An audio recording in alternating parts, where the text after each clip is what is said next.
Em 1932, um fiscal da Vigilância Sanitária de Caxias do Sul bateu na porta de uma casa na rua Ernesto Alves. Lá dentro, encontrou uma mulher chamada Lucia Bortoluzzi, pendurando carne de porco curada nas vigas do porão, uma forma de queijo caseiro embrulhada em pano de algodão sobre a bancada da cozinha e uma panela de tripas no fogão a lenha, com um cheiro tão forte que subia pelo corredor e enchia a rua inteira. Ele aplicou uma multa, ela pagou e voltou imediatamente a cozinhar. Essa cena se repetiu por décadas nas pequenas Itálias do Brasil. Em Caxias do Sul, em Bento Gonçalves, em Garibaldi, em Nova Veneza, em Venda Nova do Imigrante, em São Caetano do Sul, em centenas de cidades do interior gaúcho, catarinense e capixaba, onde as famílias italianas reconstruíram tudo do zero numa terra estranha. As nonas italianas não cozinhavam apenas comidas que os fiscais brasileiros nunca tinham visto. Elas curavam carnes no porão, fermentavam alimentos em barris de madeira, faziam salmoura dentro de bacias de zinco, colhiam ervas em terrenos baldios, abatiam animais no quintal, produziam vinho durante as décadas em que isso era formalmente proibido ou desaconselhado e escondiam as garrafas atrás de paredes falsas e sob o assoalho de tábua corrida. Foram chamadas de anti-higiênicas, perigosas, uma ameaça à saúde pública. Mas aqui está a grande virada. Hoje, pesquisadores de gastronomia, historiadores e cientistas de alimentos estão olhando de novo para essas mesmas receitas e chamando por outro nome: genialidade, patrimônio cultural insubstituível. Algumas das tradições alimentares mais nutritivas e microbiologicamente sofisticadas que chegaram ao Brasil nos navios de imigrante entre 1875 e 1930. O número 7 desta lista foi especificamente proibido pela Vigilância Sanitária de Porto Alegre em 1948. O número 3 ainda viola diretrizes da Anvisa até hoje. E o número 1, o prato que sustentava cada mesa de domingo do interior gaúcho ao bairro do Brás, em São Paulo, foi chamado de risco à saúde pública em 1955 pelo mesmo governo que mandava margarina hidrogenada para as cantinas das escolas públicas. Essas 20 receitas não desapareceram porque estavam erradas. Desapareceram porque o Brasil decidiu que sabia mais do que as mulheres que vinham aperfeiçoando essas tradições há 500 anos. Vamos começar a contagem regressiva. Número 20. O molho de domingo com osso de pescoço. Cada família italiana no Brasil chamava isso de um jeito diferente. Sugo. Molho do domingo. Molho da nona. Mas o ritual era o mesmo de Caxias do Sul a São Caetano do Sul.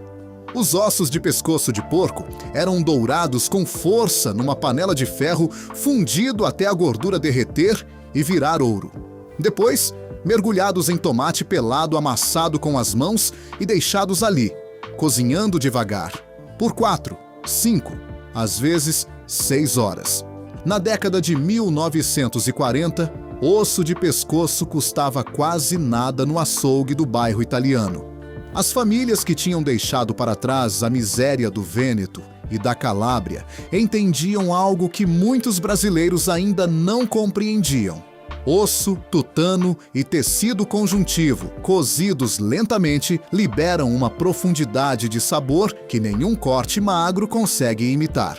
O colágeno virava gelatina. O tutano enriquecia o molho.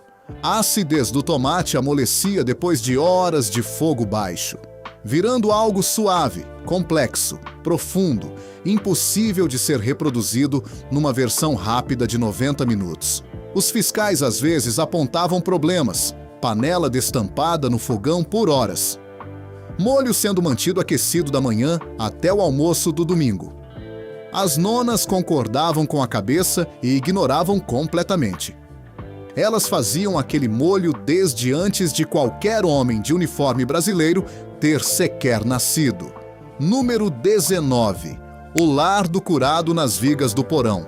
Entre numa despensa italiana do interior do Rio Grande do Sul em 1940 e você veria placas brancas desse alimento penduradas nas vigas. Era gordura pura das costas do porco, salgada com alecrim, alho e pimenta do reino. Depois, ficava envelhecendo por semanas em bacias de barro ou potes de cerâmica, até ser fatiada tão fina quanto papel e colocada sobre pão de colônia quente. Ela derretia na língua numa textura tão sedosa que parecia impossível ter vindo de algo que custava quase nada. Na década de 1950, as regulamentações sobre gordura de porco curada praticamente empurraram o lardo para fora dos armazéns e bodegas italianas das colônias gaúchas. A tradição foi para a clandestinidade. Continuou sendo feita em porões e cozinhas, consumida nas mesas de família, onde nenhum fiscal bateria à porta.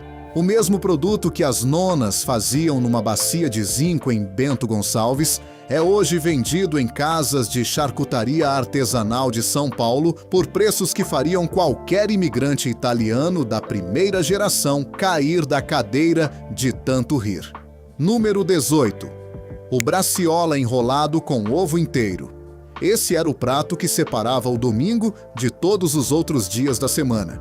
Fatias finas de carne bovina eram batidas até ficarem bem abertas. Depois, cobertas com farinha de rosca, alho, salsinha, pinhão moído, uvas passas e ovos cozidos inteiros. Em seguida, tudo era enrolado, bem apertado, amarrado com barbante e braseado por horas no molho de domingo até a carne ficar escura, macia, quase se desfazendo. Quando o rolo era cortado à mesa, o interior revelava uma imagem perfeita. Anéis de clara e gema dourada, cercados por carne temperada. Parecia algo que exigiria treinamento profissional. Mas exigia outra coisa: paciência, um pedaço de carne de segunda. E conhecimento passado de mão em mão, de geração em geração, sem ser escrito em lugar nenhum. Na década de 1940, autoridades sanitárias viam com desconfiança ovos mantidos dentro de carne cozida por períodos longos. Por isso, o braciola quase não aparecia em cardápios de restaurante. Ele permanecia nas cozinhas de casa, onde as nonas sabiam que aquilo não era perigo. Era química. Uma química praticada muito antes de a química ter esse nome. Número 17. Os torresmos de porco curado em pote de barro. Quando um porco era abatido no outono, nada era desperdiçado.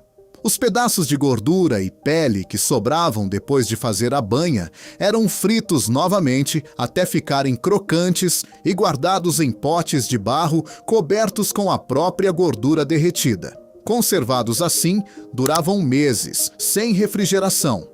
Nas colônias italianas do Rio Grande do Sul e de Santa Catarina, esses torresmos curados em banha eram servidos com polenta, com pão de colônia, com qualquer coisa que estivesse na mesa. Eram densos, salgados, estalavam entre os dentes. Nada que existe hoje no mercado industrial tem a menor semelhança. Quando o processamento industrial da carne cresceu e os pequenos açougueiros das colônias perderam acesso ao animal inteiro, essa tradição praticamente desapareceu da noite para o dia. Você não consegue fazer sem as sobras. E supermercado não vende sobras. A tradição sobreviveu apenas em cozinhas particulares, passada adiante por famílias que ainda conheciam alguém disposto a abater um porco no quintal no mês de junho. Número 16.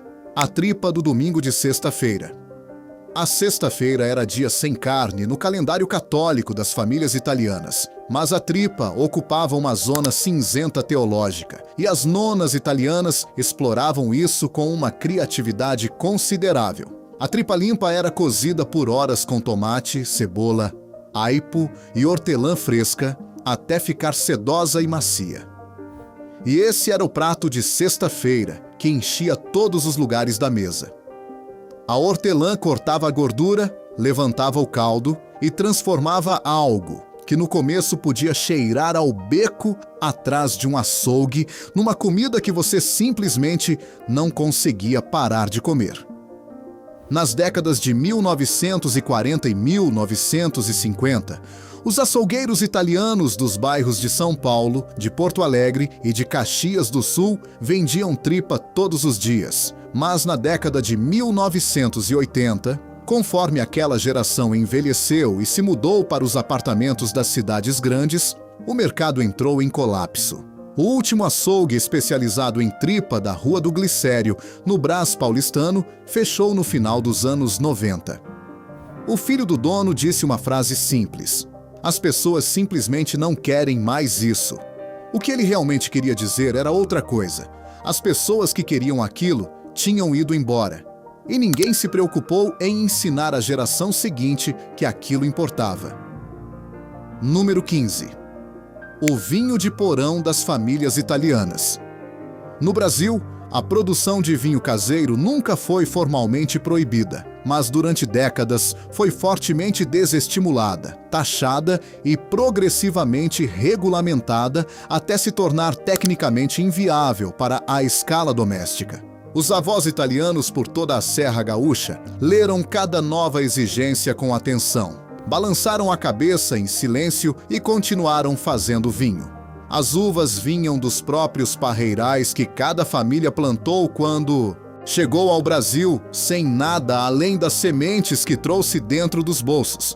Os porões das casas de pedra basáltica viravam adegas em março. O bairro inteiro cheirava a mosto fermentando. Por padrões objetivos, aquele vinho quase nunca era tecnicamente excelente, mas era feito à mão, servido em todas as mesas de domingo em garrafa de vidro, reutilizada sem rótulo nenhum e tinha gosto de casa.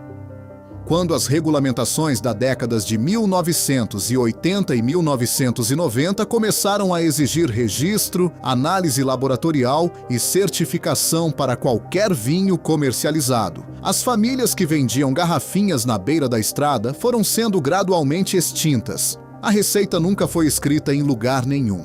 Era uma linguagem. E as línguas morrem quando ninguém mais as fala.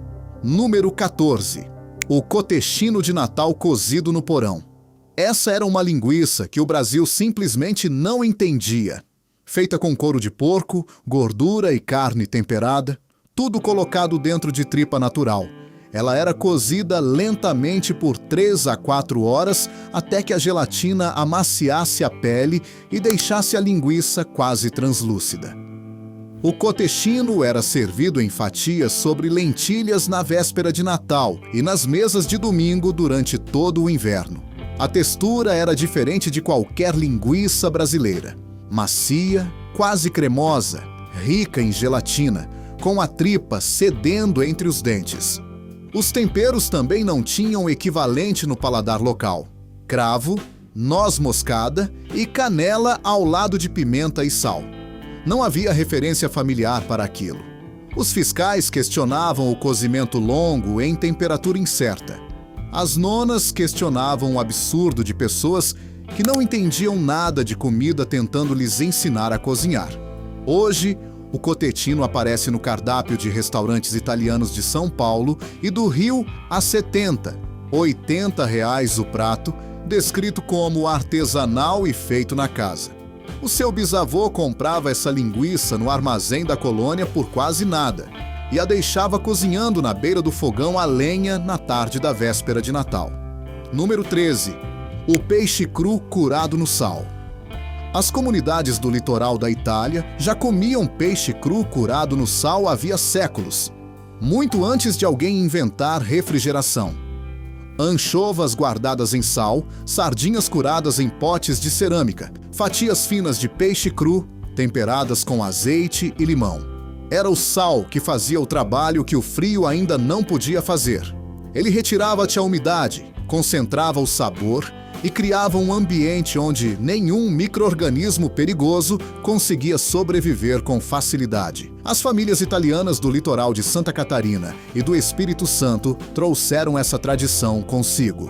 Mas os fiscais sanitários brasileiros da década de 1950 não conseguiam distinguir entre cru e inseguro, nem entre cru e preservado. Eles viam peixe que não tinha sido cozido e imediatamente pegavam o bloco de multas. Nos mercados italianos do Brás e da Mooca, em São Paulo, essa preparação sumiu das prateleiras nos anos 60. Mas as nonas continuaram puxando anchovas cobertas de sal dos potes guardados embaixo da pia, observando os netos fazerem careta no primeiro momento e voltarem para pedir mais no segundo. Até hoje, a Anvisa restringe a venda comercial de várias preparações tradicionais de peixe cru curado no sal. Preparações que a sua avó sabia fazer sem precisar de certificado nenhum. Número 12. O arancino feito com arroz de ontem. Esse prato nasceu inteiramente da recusa em desperdiçar comida. O risoto que sobrava, já frio e firme, era recheado com uma colherada de ragu de domingo, um cubo de queijo e algumas ervilhas. Depois, era moldado em forma de bola, passado na farinha de rosca e frito, até que a parte de fora ficasse crocante e dourada, enquanto o interior se tornava quente, derretido e cremoso. As autoridades sanitárias se preocupavam com o reaproveitamento de arroz cozido. As diretrizes brasileiras de segurança alimentar passaram a tratar esse tipo de preparação com desconfiança, depois de incidentes em cozinhas comerciais nos anos 40. Mas aquelas proibições tinham como alvo o manuseio de comida em larga escala. Não tinham nada a ver com nonas italianas que guardavam o risoto por 12 horas e fritavam cada bolinho na hora de servir. Armazéns italianos de São Paulo chegaram a ser multados por vender arancinos feitos com arroz do dia anterior. As nonas que preparavam o mesmo prato em casa estavam, como sempre, fora do alcance dos fiscais.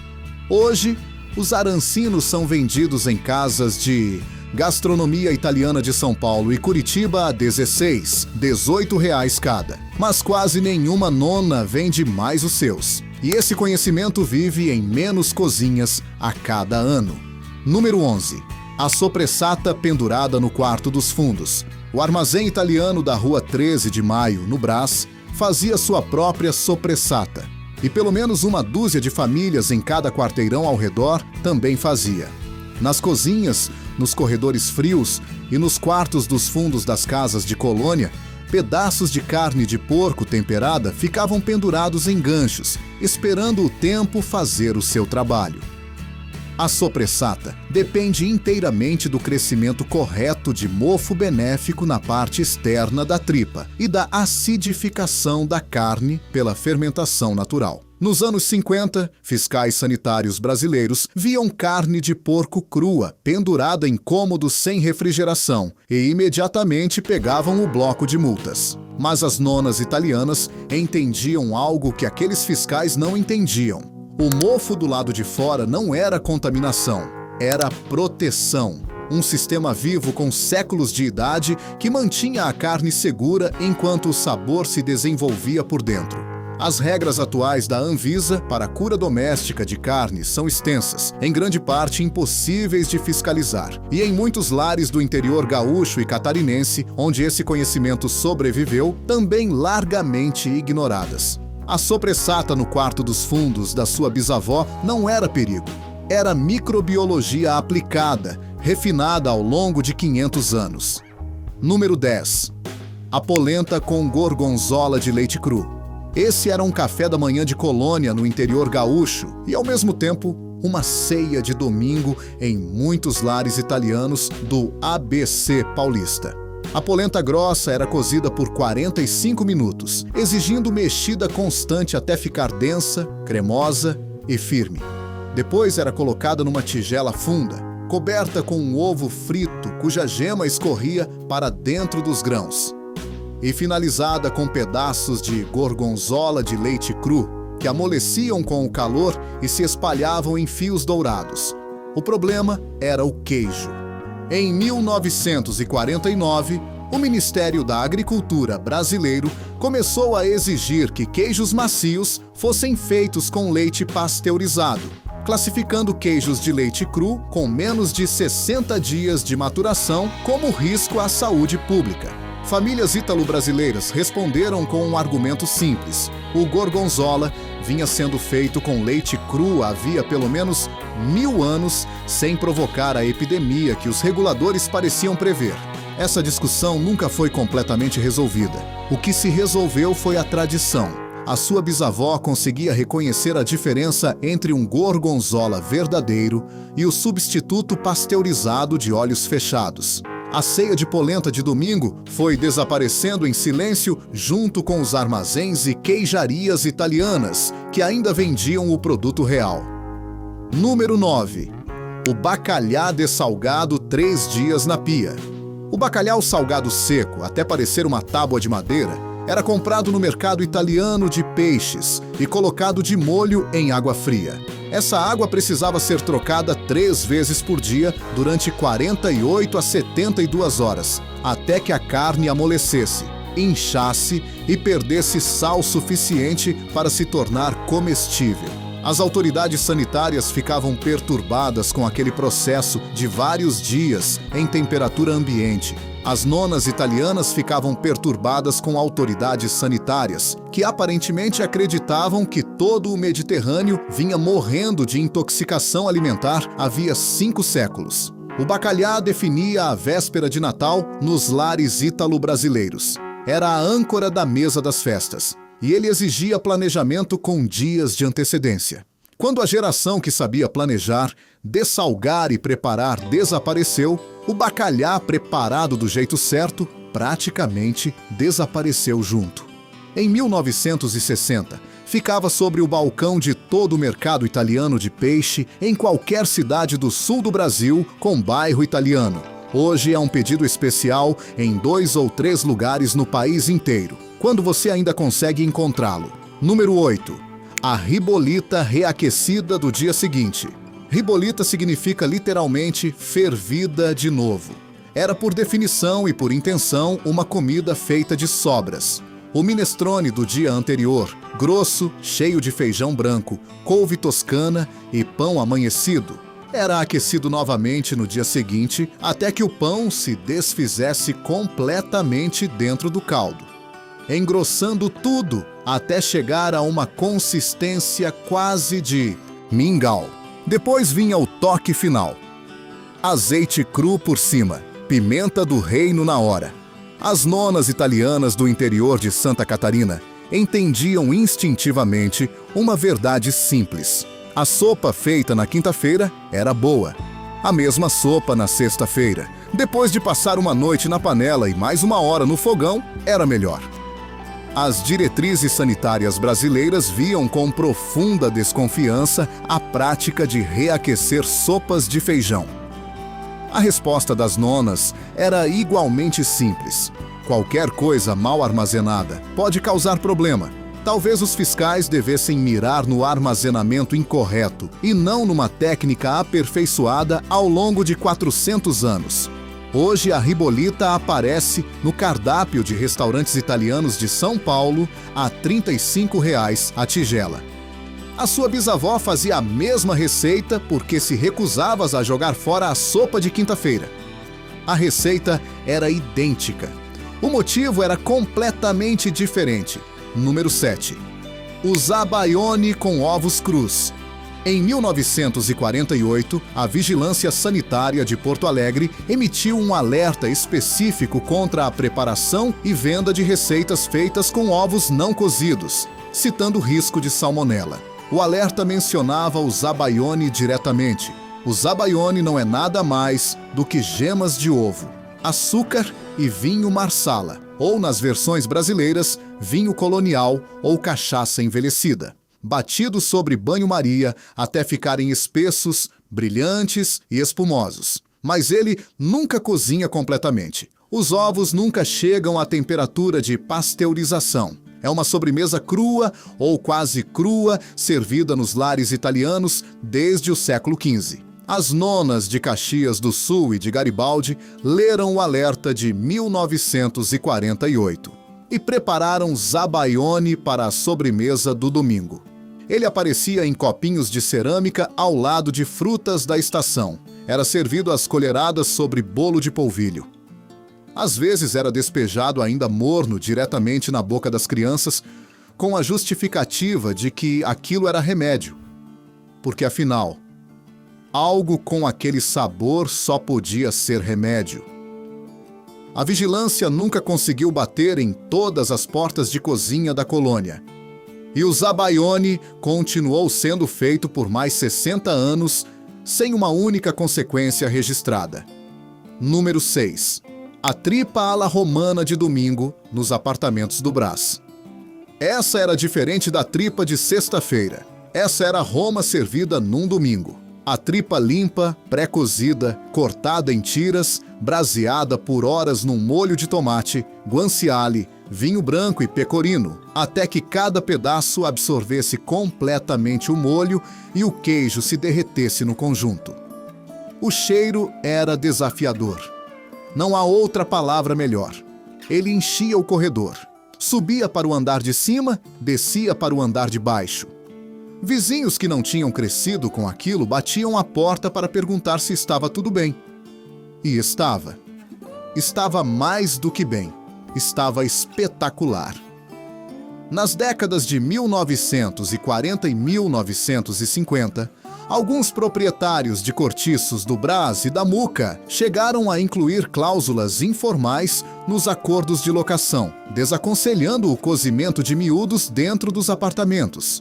Os inquilinos italianos, por sua vez, às vezes ouviam e ignoravam completamente. O cheiro da tripa à la romana, numa manhã de domingo, era o cheiro da terra antiga, da cozinha de onde a família vinha, da memória que atravessou o Atlântico.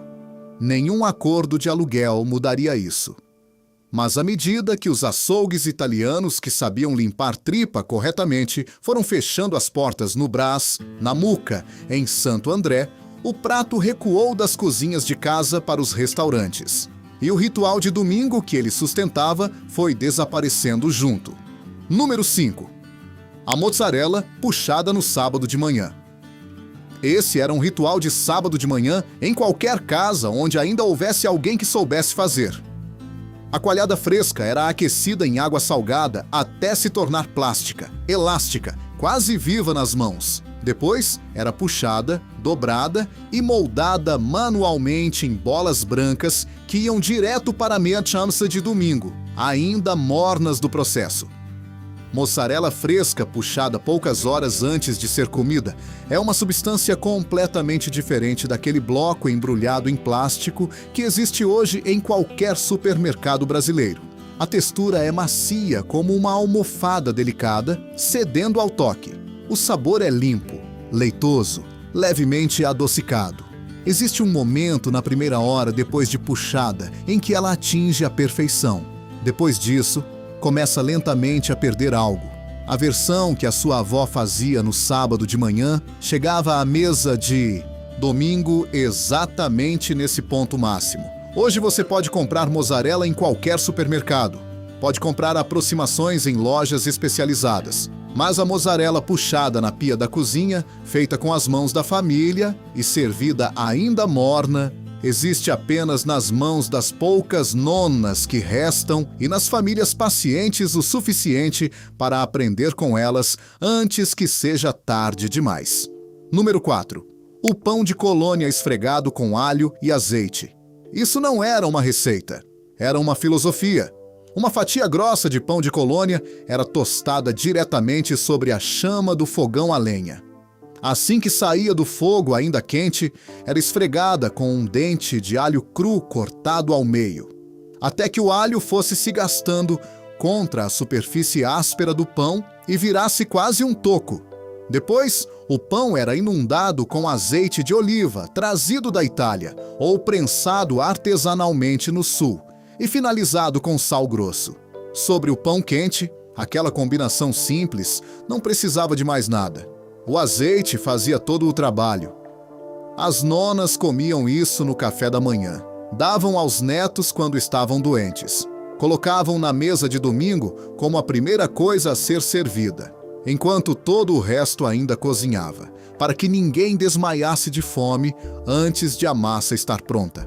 O alho cru, consumido nas quantidades que as nonas italianas usavam, tinha um cheiro que a sociedade brasileira dos anos 50 e 60 considerava profundamente suspeito. Crianças ítalo-brasileiras chegaram a ser mandadas de volta para casa de escolas do interior gaúcho na década de 1950, porque professores pensavam que elas estavam doentes. Elas apenas tinham tomado café da manhã.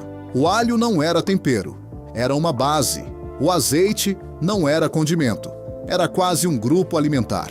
Juntos, sobre pão de colônia quente, criavam algo que não precisava de melhoria nenhuma e que não pedia desculpas a ninguém.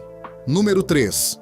A ricota de leite cru feita no banheiro. Essa ainda viola diretrizes da Anvisa na maioria dos estados. Era uma ricota fresca feita com leite integral cru, aquecido até pouco antes da fervura, coalhado com um pouco de vinagre de vinho branco, escorrido em pano de algodão e finalizado com sal.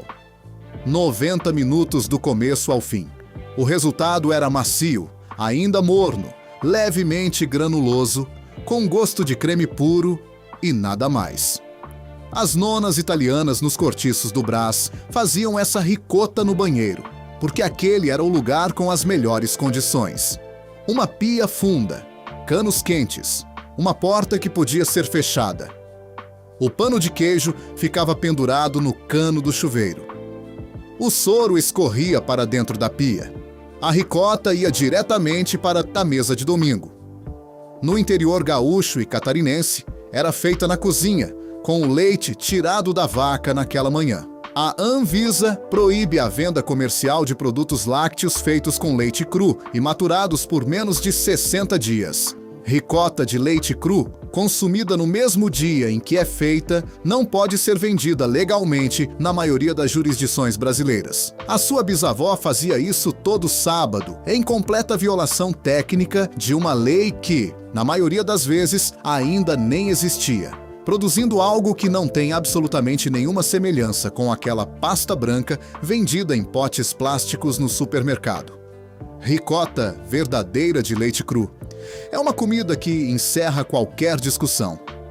Ela faz a conversa parar. Faz as pessoas fecharem os olhos. É muito provável que seus filhos nunca tenham provado algo assim. E essa é a perda sobre a qual toda esta lista realmente fala. Número 2. A porcheta do quintal de festa. Esse era o centro de cada dia de festa, de cada aniversário de 100 anos de colônia, de cada casamento no salão paroquial do interior. Um porco inteiro era aberto ao meio, esfregado por dentro com alho, alecrim, sementes de erva doce, pimenta do reino e folhas de funcho silvestre.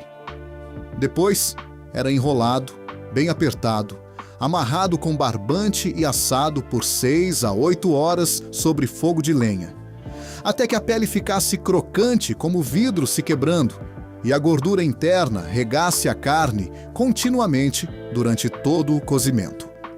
Em cidades do interior do Rio Grande do Sul e de Santa Catarina, famílias italianas foram multadas por assar porcheta nos próprios quintais. Elas pagavam a multa e marcavam a próxima festa para 2 semanas depois. A multa era tratada como parte do custo da tradição, calculada junto com o preço do porco e das lenhas. O que elas produziam era comida numa escala de generosidade que o churrasco gaúcho, por mais respeitável que seja, raramente tentava alcançar. Um porco inteiro assado alimentava 40 pessoas e ainda deixava todo mundo brigando pela pele crocante. O funcho queimava levemente contra a superfície. O alho, depois de 8 horas, ficava doce, caramelizado, suave. A carne se desfazia com 2 dedos. Aquilo não era apenas uma receita, era uma declaração.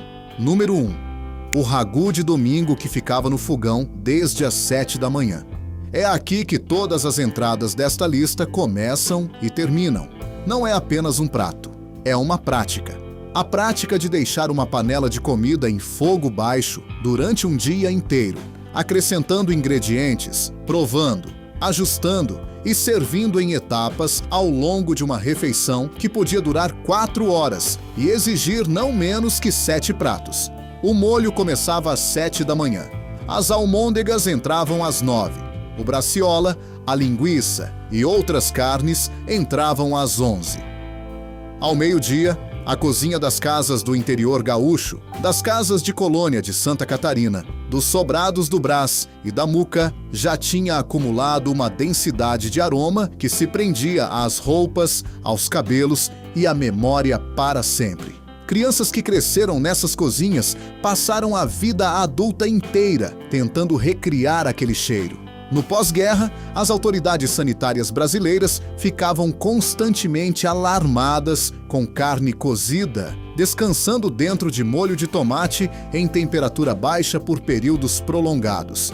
Elas produziram panfletos, emitiram orientações, deram palestras em centros comunitários de bairros italianos em São Paulo, Porto Alegre e Curitiba. Ninguém tirou a panela do fogão. A ciência do que acontece com um ragu cozido lentamente por 5 horas não é perigo, é transformação. Os sabores se integram, o colágeno vira gelatina, a acidez suaviza. A panela inteira se torna maior do que a soma de suas partes, de um jeito que nenhum atalho jamais conseguirá reproduzir. Isso não era cozinhar apenas para matar a fome.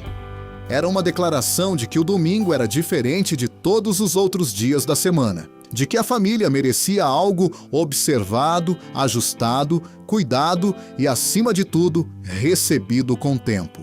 As nonas italianas que chegaram ao Brasil no porão de navios a vapor entre 1875 e 1914, sem quase nada além da roupa do corpo e da memória das cozinhas que tinham deixado para trás, que foram multadas pelas carnes penduradas, pelos queijos sem pasteurização, pelos vinhos de porão e pelos porcos assando no quintal, seguraram firme os seus domingos.